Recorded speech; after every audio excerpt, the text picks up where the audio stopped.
Hi sa viewer. Post kayo ng comments, questions, anything. Usap. Usap tayo.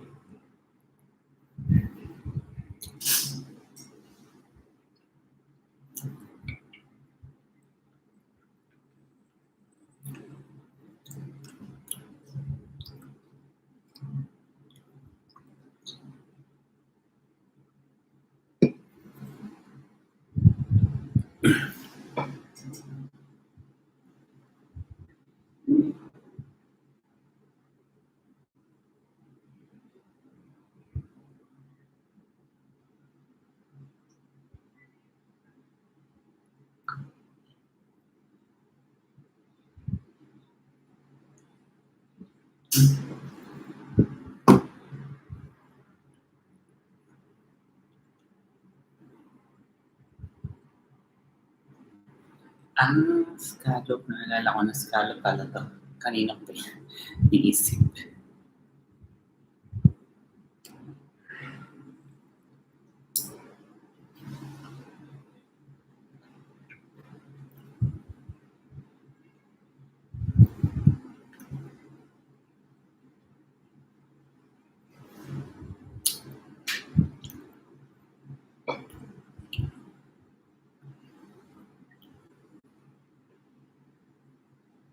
Let's play music.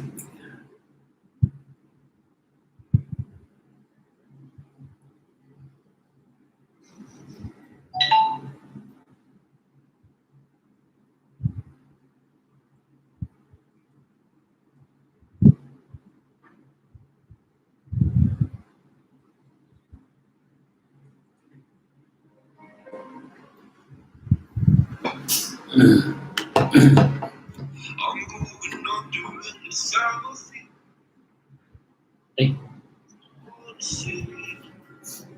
Ano to?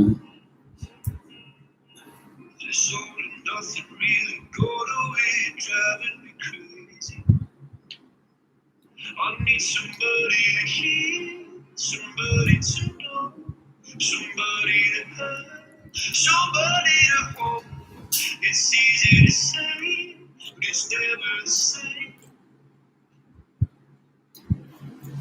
Nunod niya pala ako ng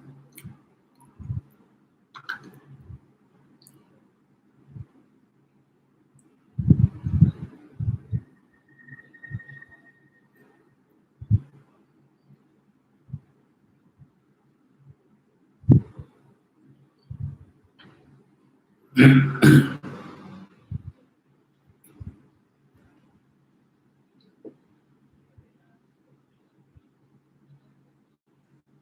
what I've come to talk to you about, to see if we might find a way to contain it. What? You can't do that. I'm a Russian spy in Diamond Street. Those rumors. You were talking about Harold Wilson. Yes. So sorry, man. Yes, it's widely accepted that repeated attempts were made by the KGB to recruit Wilson when he was Grabe, ang bilis na working ng on trade missions. He traveled to Russia a great deal in those years, but the evidence for the Russians having succeeded is so weak. We discounted it some time ago. And the poisoning of Gateskill. Gateskill wasn't poisoned. He died of lupus. The fact is, even if the Russians had poisoned Gateskill, the most likely beneficiary would have been George Brown, not Harold Wilson. Wilson was not favourite to take over the leadership at the time. We don't have a Russian spy in Diamond Street. No. But it seems we do have one in Buckingham Palace. We look at a painting and immediately want to know it, understand it. But can anything ever be fully understood? Take our bearded trickster here.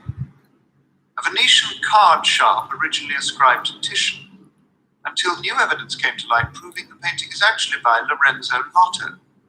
As time passes, so we learn. Truths are revealed. In the late Renaissance, painting after painting, masterpiece after masterpiece, seem full of hidden intentions, multiple meanings. Annibale Carracci's Allegory of Truth and Time, painted in 1584 or 1585.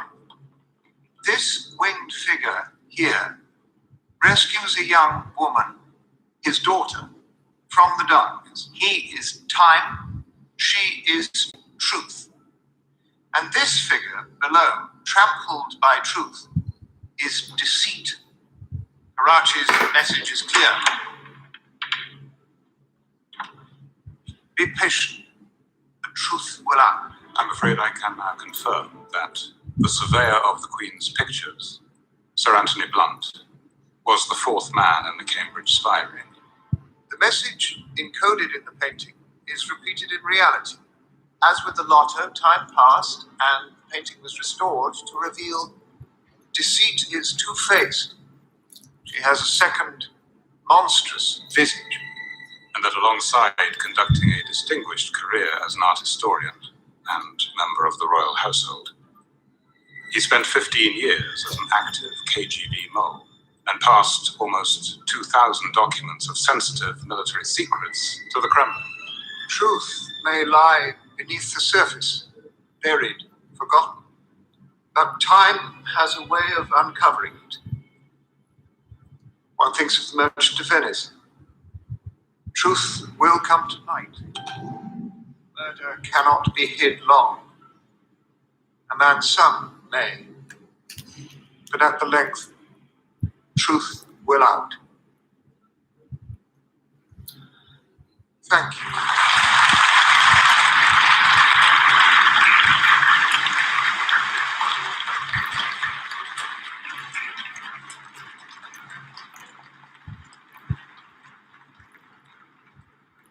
We had initially hoped the information was false. We get these sorts of claims all the time, but we subsequently detained and interviewed Blunt, and I'm sad to say he has confessed. In full.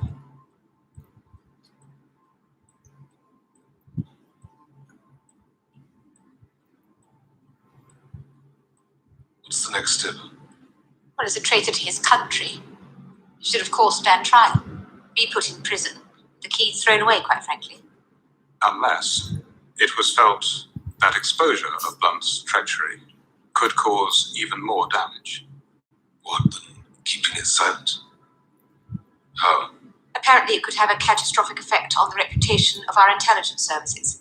The fact that he had gone undetected for so long, which could in turn seriously affect our relationship with the Americans. We're on our last reserves of goodwill with them as it is. One more operational failure and our credibility would be completely shot.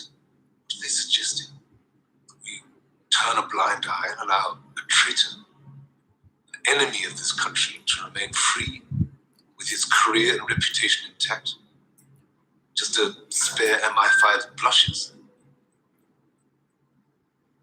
The man should be shot. I agree.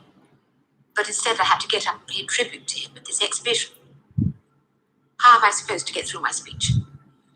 I choke on my words.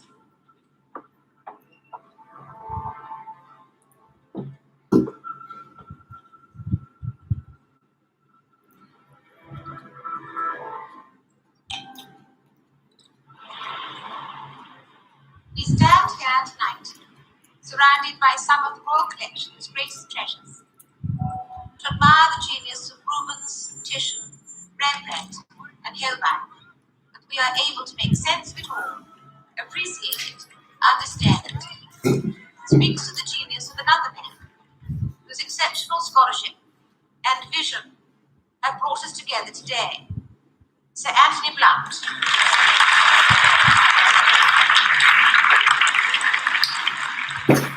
It is he who has curated this exhibition and given meaning to mystery and revealed what really does lie beneath the surface.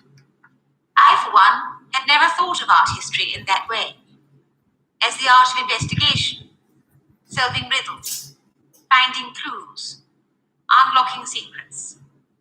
It's been quite an education. I particularly enjoyed the portrait which turned out to have another person lurking beneath the surface. Have I described that correctly, Sir Anthony? Or am I stumbling around in the dark as usual? Not another person, ma'am. The same person.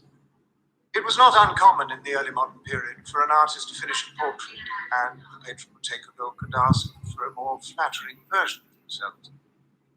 And the artist would paint another version over it. So not two different people, Two different versions of the same person. which might as well be two different people. The idealized version of themselves they want to be seen, and the less desirable person they rarely are, hidden away. There's even a word for it, palimpsest. That generally applies to manuscripts, ma'am. Pentimento for paintings. Pentimento. Well, I think I speak for everyone here when I say none of us will be able to trust or look at anything in the same way ever again.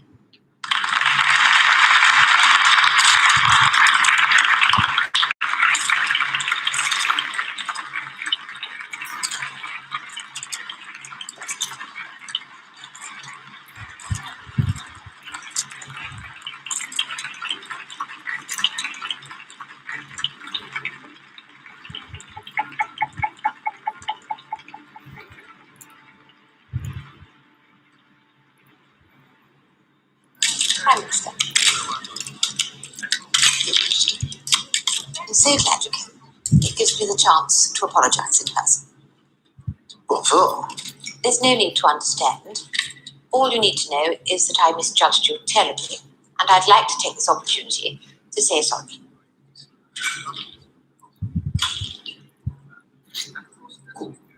Are you an art man? Art? Yes, art, paintings. Well, actually, no. I'm an economist, a statistician at heart. I'm happiest with numbers. You can trust numbers. They're honest. There's no mystery or deception or allegory. You know instinct. What you see is what you get. I prefer things that way. I quite agree.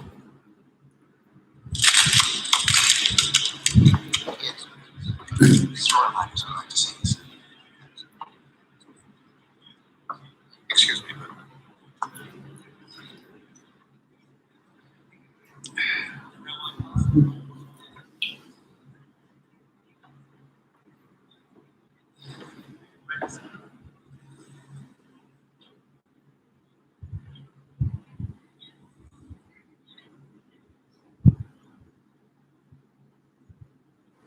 least you could do is quietly crawl away, or force us to live with you under the same roof, doing the right thing.